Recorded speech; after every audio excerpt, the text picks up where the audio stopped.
الحمدللہ والصلاة والسلام علی رسول اللہ اما بعد فعن ابی عبد الرحمن عبد اللہ بن مسعود رضی اللہ عنہ قال کأنی انظر الی رسول اللہ صلی اللہ علیہ وسلم۔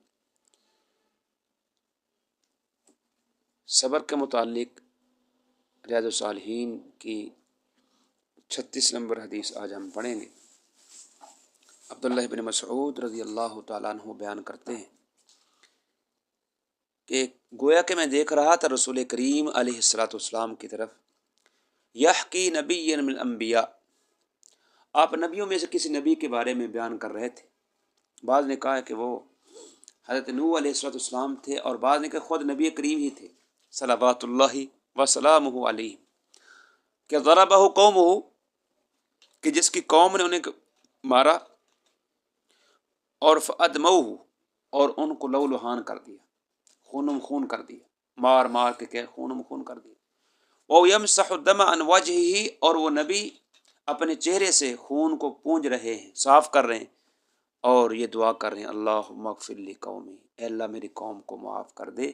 فَإِنَّهُمْ لَا يَعْلَمُونَ، بے شک یہ جانتے نہیں، میرا سٹیٹس، میرا مقام، میرا مرتبہ پہچانتے نہیں۔ تو یہ نبی کریم علیہ السلام نے بھی احد کے مقام پر جب آپ کو کفار نے لو لہان کیا تو یہی کہا تھا اے اللہ میری قوم کو معاف کر دے، یہ جانتے نہیں ہیں۔ تو یہ اس سے پتہ چلتا ہے کہ انبیاء کے اندر بڑا صبر ہوتا ہے کہ قوم نے زخمی کر دیا ہے، لو میں لت پت ہیں، اور پھر بھی اپنی امت کے لیے ہدایت کی دعا کر رہے ہیں کہ اللہ ان کو میرے مرتبے کا مقام کا پتہ نہیں ہے، اللہ ان کو معاف کر دے۔ تو انبیاء علیہ السلام بڑے شفیق ہوتے ہیں، اس سے پتہ چلتا ہے کہ نبی بڑی امتوں پر بڑے رحیم ہوتے ہیں، بد دعا فوراً نہیں کرتے ہیں۔ اگر زج کرتے رہیں تو پھر کیا ہے، انبیاء پھر بد دعا کر دیتے ہیں، اور پھر اس بد دعا سے کوئی بچتا نہیں ہے، جیسا کہ رسول کریم نے بد دعائیں کی کفار کے خلاف قنوت نازلہ کے اندر۔ تو بہرحال یہ حدیث بھی انبیاء کے صبر کی ایک دلیل ہے کہ انبیاء میں بڑا ہی صبر ہوا کرتا تھا۔ جی جناب ابو سعید ابو ہریرہ رضی اللہ تعالیٰ عنہ بیان کرتے ہیں کہ نبی محترم صلی اللہ علیہ وسلم نے فرمایا ہے ما یصیب المسلم من نصب ولا وصب ولا ہم ولا حزن ولا اذن ولا غم حتی شوکہ یشاکوات الا کفر اللہ بہا من خطایا۔ نصب کہتے ہیں عربی میں تھکاوٹ کو، اور وصب کہتے ہیں عربی میں بیماری کو، ہم کہتے ہیں فکر کو، حزن کہتے ہیں غم اور حزن کو، اذن کہتے ہیں تکلیف کو، شوکہ کہتے ہیں عربی میں کانٹے کو۔ فرمایا کہ ما یصیب المسلم من نصب، جو بھی کسی مسلمان کو تھکاوٹ پہنچتی ہے، ولا وصب کوئی بیماری پہنچتی ہے، ولا ہم کوئی فکر لاحق ہوتی ہے، ولا حزن یا حزن لاحق ہوتا ہے، ولا اذن کوئی تکلیف پہنچتی ہے، ولا غم اور نہ ہی کوئی غم پہنچتا ہے، حتیٰ کہ الشوکۃ، حتیٰ کہ وہ کانٹا بھی چبھتا ہے، شاک کو جو اس کو چبھتا ہے، الا کفر اللہ بہا من خطایا، اللہ ان تمام چیزوں کے بدلے اس کی خطاؤں کو معاف کر دیتا ہے۔ اس سے پتہ چلتا ہے کہ دنیا جو ہے آزمائش گاہ ہے، اس میں مختلف مصائب آتے رہتے ہیں، تکلیفیں آتی ہیں، بیماریاں آتی ہیں، غم آتے ہیں، اور مال میں کمی، جان میں کمی، حتیٰ کہ انسان کو چھوٹا سا بھی ایک کانٹا چبھے تو اس میں بھی اللہ سبحانہ و تعالیٰ نے مومن کے لیے اجر رکھا ہے۔ اس لیے ایک مومن کو واویلا نہیں کرنا چاہیے، بے صبری کا مظاہرہ نہیں کرنا چاہیے۔ اگر کوئی مصیبت آ جائے تو مصیبت کو وہ صبر کے ساتھ وہ برداشت کرے، انا للہ و انا الیہ راجعون پڑھے، اور اس پر اس کو بہت بڑا کیا ملے گا، اجر ملے گا۔ کیونکہ انسان کو جو مصیبت آتی ہے تو یہ اجر کی یاد دہانی کرواتی ہے، اس مصیبت پر بھی انسان کو فائدہ ہی ہے، گناہوں کے کیا ہے مٹ جاتے ہیں، اگر گناہ نہ بھی ہوں تو نیکیوں میں اضافہ ہوتا ہے، نیکیوں میں کیا انسان کے اضافے ہوتے رہتے ہیں۔ اس لیے انسان کو کبھی بھی اپنے دل کو تنگ نہیں کرنا چاہیے اور بے صبری نہیں کرنی چاہیے، اللہ سبحانہ و تعالیٰ سے امید رکھنی چاہیے، ثواب کی امید رکھے، گناہوں کے کفارے کی امید رکھے، تو اللہ عز و جل اس کانٹے کے وجہ سے بھی اگر اس نے اس مصیبت پر ثواب کی نیت رکھی تو انشاءاللہ اس کو اجر و ثواب ملے گا۔ وعن ابن مسعود رضی اللہ تعالیٰ عنہ، حضرت عبداللہ ابن مسعود رضی اللہ تعالیٰ عنہ بیان کرتے ہیں، کہتے ہیں دخلت علی النبی صلی اللہ علیہ وسلم، میں رسول کریم علیہ السلام کے پاس داخل ہوا، او یوعک، اور آپ کو انتہائی کے بخار تھا، آپ بخار سے تپ رہے تھے، یوعک کا معنی کیا ہے؟ آپ بخار میں تپ رہے تھے۔ فقلت، میں نے کہا یا رسول اللہ، اے اللہ کے نبی، انک توعک وعکا شدیدا، آپ کو تو بہت شدید بخار، آپ تو بہت شدید بخار میں مبتلا ہیں۔ فرمایا اجل، فرمایا کہ ہاں جی، انی اوعک، مجھے بخار ہوتا ہے، کما یوعک رجلان من، جس طرح کہ تم میں دو آدمیوں کو بخار ہوتا ہے، یعنی ڈبل بخار ہوتا ہے۔ آپ اندازہ لگائیں کہ رسول کریم علیہ السلام کو یعنی دنیا کے اندر اللہ نے یعنی بخار وہ بھی ڈبل رکھا ہے، لیکن اجر بھی کیا پھر ڈبل ہے۔ میں نے کہا، عبداللہ کہتے ہیں ذالک ان لک اجرین، پھر تو آپ کو اجر بھی کیا ہے ڈبل ملے گا، دوہرا اجر ملے گا۔ اور میں اجل، ہاں جی، اللہ نے کیا ہے انبیاء کے لیے اجر بھی کیا ہے ڈبل رکھا ہے۔ ذالک، اسی طرح ہی بات اسی طرح ہی ما من مسلم یصیب اذن، اور یہ بھی یاد رکھیں کہ جو بھی مسلمان ہے اسے اگر کوئی تکلیف پہنچتی ہے، شوکتن، کانٹا ہو، فما فوقا، جو اس سے کوئی اوپر کی کوئی چیز پہنچتی ہے، کوئی دکھ تکلیف آتی ہے، الا کفر اللہ بہا سیئاتہ، اللہ اس کی برائیوں کو مٹا دیتا ہے، وحطت عنہ ذنوبہ، اور گناہوں کو کیا کر دیتا ہے، ختم کر دیتا ہے، کما تحط شجرۃ ورقہ، جس طرح درخت اپنے ورقے کے پتے کا کرتا ہے جھاڑتا ہے، جس طرح درخت سے پتے جھڑتے ہیں پت جھڑ کے موسم میں، آج کل کا موسم میں پتے جھڑ رہے ہیں، اسی طرح انسان کے گناہ چڑھتے ہیں مصیبت آنے سے، تکلیف آنے سے، بخار چڑھنے سے۔ تو یہ جو بخار ہے یا اسی طرح انسان کو جو بھی بیماری لگتی ہے، تو اس میں بھی اللہ عز و جل نے اہل ایمان کے لیے نیکیاں رکھی ہیں، گناہ کا کفارہ ہے، درجات کی بلندی ہے۔ اس لیے کبھی بھی ان بیماریوں کے اندر، مصیبتوں کے اندر کسی بھی مسلمان کو بے صبری کا مظاہرہ نہیں کرنا چاہیے، بلکہ وہ کیا کرے، صبر کرے اور اجر کی نیت رکھے، انشاءاللہ اللہ سبحانہ و تعالیٰ اس کو بہت بڑا اجر و ثواب عطا فرمائے گا۔ اس سے یہ بھی پتہ چلتا ہے کہ رسول کریم بھی بشر تھے، آپ کو بخار ہوتا تھا جس طرح کہ عام انسانوں کو بخار ہوتا، لیکن آپ کی جو بخار کی جو کیفیت تھی، آپ کو شدید بخار ہوتا تھا، جیسا کہ دو مردوں کو ہوتا ہے، آپ کو دو مردوں کے یعنی طرح آپ کو بخار ہوتا تھا۔ اور اس سے یہ بھی معلوم ہوتا ہے کہ انبیاء کا جو بخار بھی ڈبل ہے تو ان کو اجر و ثواب بھی ملے گا، ڈبل ملے گا۔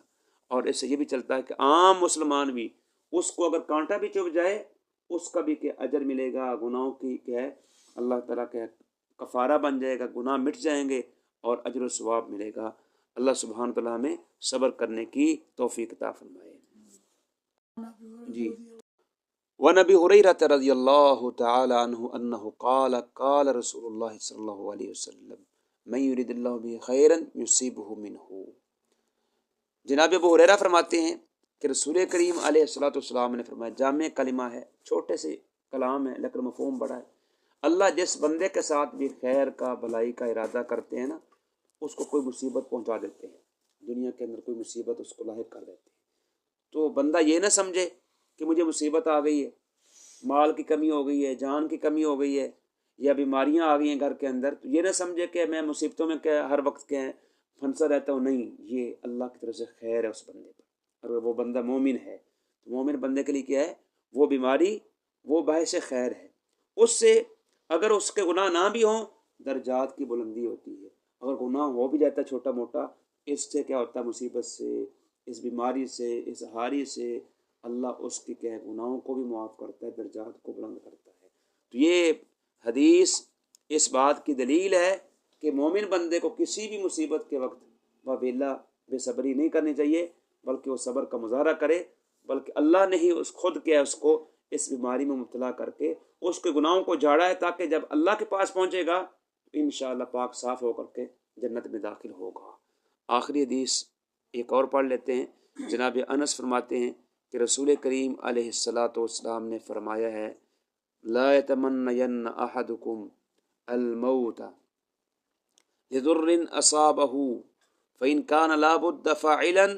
فليقل اللهم احيني ما كانت الحياة خيرا لي وتوفني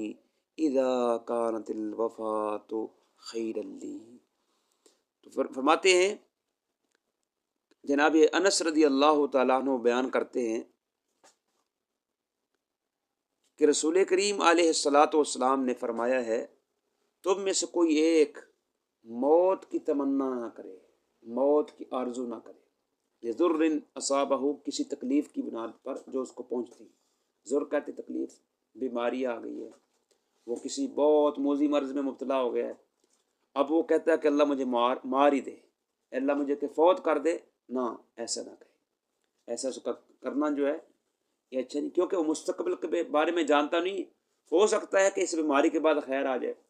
اس کو شفا مل جائے اور پھر وہ کہے بڑھ چڑھ کے نیکی کے کام میں حصہ لے سکتا ہے۔ اس لیے بیماری کے اندر انسان کو صبر کا مظاہرہ کرنا چاہیے اور پھر وہ موت کی تمنا نہ کرے۔ ہاں فَإِنْ كَانَ لَا بُدَّ فَاعِلًا، اگر اس نے لازمی طور پر کرنی ہی ہے، اگر کوئی دعا کرنی ہی ہے، فَلْيَقُلْ، یہ الفاظ سے دعا کر سکتا ہے، اللہم احیینی ما کانت الحیات خیرا لی، اے اللہ مجھے زندہ رکھنا جب تلک میرے لیے زندگی بہتر ہے، جب تک میرے لیے زندگی بہتر ہے تو مجھے زندہ رکھنا، وَتَوَفَّنِی اِذَا کَانَتِ الْوَفَاۃُ خَیْرًا لِی، اور مجھے فوت کر دینا جب وفات میرے لیے بہتر ہو۔ یہ حدیث بھی صبر پر ہمیں ابھارتی ہے کہ اگر دنیا کے اندر کسی انسان کو، کسی مسلمان کو، کسی مومن کو کوئی مصیبت لاحق ہو جائے، کوئی تکلیف آ جائے تو وہ صبر کا مظاہرہ کرے، وویلا کرنا یہ اللہ کی تقدیر کا کہ کرنا انکار کرنا ہے۔ اور اس مصیبت میں دوسرا معلوم ہوا کہ انسان کو موت کی ہرگز تمنا نہیں کرنی چاہیے۔ بعض لوگ اس موقع پر ایسے ہوتا ہے کہ موت مانگتے ہیں کہ اللہ ہمیں مار ہی دے، اتنی مصیبت آپ نے دے دی ہے اور اتنے کہ ہمارے اندر گھروں میں بیماریاں آ گئی، ہمیں کیا ہے ختم ہی کر دے۔ تو اس قسم کی دعائیں کرنا یہ کیا ہے اچھا نہیں ہے۔ اللہ سبحانہ تعالیٰ کی طرف سے یہ آزمائش بھی ہو سکتی ہے، یہ اللہ کی طرف سے گناہوں کا کفارہ بھی بن سکتا ہے، درجات کی بلندی بھی بن سکتی ہے۔ اس لیے بندہ تو نہیں جانتا ہے، اس لیے ایک انسان کو ہرگز موت کی تمنا نہیں کرنی چاہیے۔ ہاں اگر لازمی ہی کرنا ہے یہ جو دعا رسول کریم علیہ السلام نے اپنے امتی کو سکھلائی ہے، یہ دعا کر لے، بہترین دعا ہے کہ جب تک تو زندہ رکھے تو مجھے کیا ہے بھلائی کے ساتھ، خیر کے ساتھ کہ زندگی عطا فرمانا، اور جب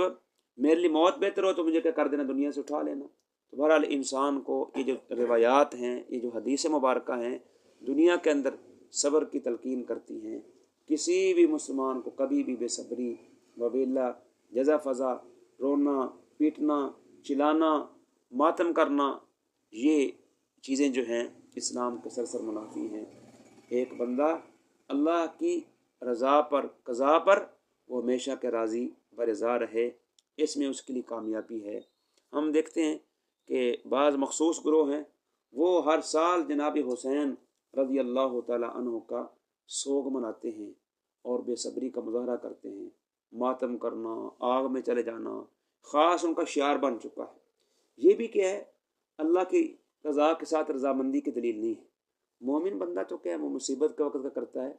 صبر کرتا ہے، اسلام صبر کی تلقین کرتا ہے، اور اللہ نے یہ بھی فرمایا وبشر الصابرین الذین اذا اصابتهم مصیبہ قالوا انا للہ وانا الیہ راجعون، یعنی کوئی بڑی سے بڑی مصیبت بھی آ جائے، مومن بندہ تو کیا کرتا ہے صبر کرتا ہے کہ اللہ کی رضا سمجھ کے اس کو پی جاتا ہے۔ لیکن یہ ہر سال اس قسم کے مظاہرے کرنا تو گویا کہ اسلام کی جو تعلیمات کے موافق نہیں چلتے۔ اسلام جو چاہتا ہے،